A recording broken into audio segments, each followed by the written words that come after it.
Hi everyone, it's Richard from Arcible. We're back with another one of our Microsoft Teams tips for this week. So if you watched the first of our Microsoft Teams tips, we walked you through practicing in an empty meeting so that you can get familiar with using Microsoft Teams on your own. This week we're going to cover a topic that's been coming up in the news and tech headlines recently, and that's around meeting permissions. So what we're going to cover today is making sure that when you set up a meeting, you're in control and you own the meeting. This is especially important for teachers that might be using Microsoft Teams in a classroom setting where you don't want students to be able to mute, unmute each other, or worse, be able to kick you out of your own meeting. So we'll flick over to the PC and take a look at that now. Okay, so we're here on the PC now and we've got Microsoft Teams open. And as you can see from our calendar, we've already created a meeting invite that we've sent out to participants. And the important thing with setting permissions for attendees on a meeting is that you can't do this before you send out the meeting invite. So what you need to do is create your meeting first, send it out to all the attendees that you want to join the meeting. Once you've got the meeting created and in your calendar, click on the meeting entry and it will take you into the meeting information page. So here we can see I've got our really important meeting. I sent it out to one participant and we've got our dates and times and any comments and information that we've sent out in the invite. And what you'll notice here is up the top, we've got an option here called Meeting Options. And when we click that, it's going to open up our browser. So we'll just press that now and we'll see the meeting options page open in Microsoft Edge, our browser on this PC. And we can see here, we've got our meeting title, really important meeting. We've got the date and time that matches what we set in the calendar. And you can see down here, we've got a number of options that we can set. So let's walk through these. So the first option, who can bypass the lobby? The lobby is like a waiting area where participants who are not permitted to bypass the lobby will wait until they're admitted into the meeting by somebody with the appropriate permissions. So that would be either the meeting organizer or a meeting presenter. So the default option here is people in my organization.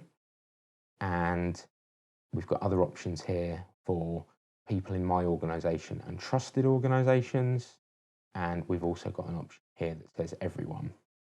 Now, we did actually post a blog just recently about the definitions for these and what those mean.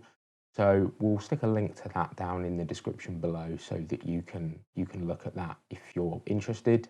But for now, we'll just leave that set to people in my organization. The second option here, let callers bypass the lobby, refers to people that are dialing in from a phone. So if you're using Teams meetings with the Teams audio conferencing option that enables people to join a meeting from a regular telephone, then that's going to apply to them. So whether you want people that are on a regular telephone, not using the Teams client to join the meeting, whether they have to wait in the lobby as well. This next option, announce when callers join or leave. Currently that's set to yes. You may want to turn that off because if somebody joins the meeting late, the last thing that you want is perhaps to be interrupted when you're mid-flow with an announcement that somebody's joining the meeting. You might want to leave this turned on, however, if you're having a meeting with people outside of your organisation, just so that you know when people are joining. The last option here is kind of the most important one when we're talking about permissions, and that is the presenter option.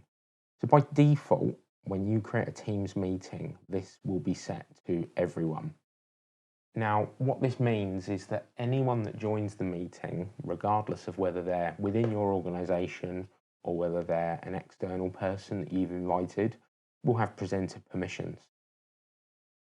We'll place a link in the description below to the Microsoft support article that explains fully what each of the permission levels mean. So that's organizer, presenter, and attendee. But generally speaking, we find that, especially in education scenarios, you're not going to want everybody to have presenter permissions, because presenter also gives people the permission to mute and unmute other participants, and also the permission to evict people from a meeting. So if we click on this, we see that the options we have are people in my organisation, specific people, or only me. So if you're a teacher running a classroom, the obvious option here would be only me, and then that means that you are the meeting organizer and also the sole presenter, so you control who can be admitted to the meeting, who's evicted from the meeting, and you can forcibly mute and unmute people. If maybe you're holding a meeting where you're a co-host with a number of other people, then you might want to use the specific people option. And if we select that, we see an extra box appears where we can enter the names of people that we want to be presenters. So for this meeting, we're going to change this to only me, and then we hit save. And when we do that, we get a little tick that says done, and we can close this browser now and go back to Microsoft Teams. Doing this won't trigger an update email out to participants, so you don't need to worry about that happening, and it means that you can get your permissions set up front. The other option that you do have is you can set this at the start of the meeting or during the meeting by right-clicking on one of the attendees from the participants list and changing their permission from there. However, that does obviously run the risk that by doing it during the meeting, somebody else could have already taken over the screen sharing or done something else. So we find it's best to do this in advance. So we hope you found this instalment of Microsoft Teams tips useful. If you've enjoyed this tip, then please like the video. And if you want to see more tips from us, then subscribe and press the bell to receive notifications when we post new tips. If you've got a tip that you'd like to hear us talk about, then please feel free to comment below or reach out to us on Facebook or Twitter and let us know what you'd like to know more about. Thanks for watching. Bye-bye.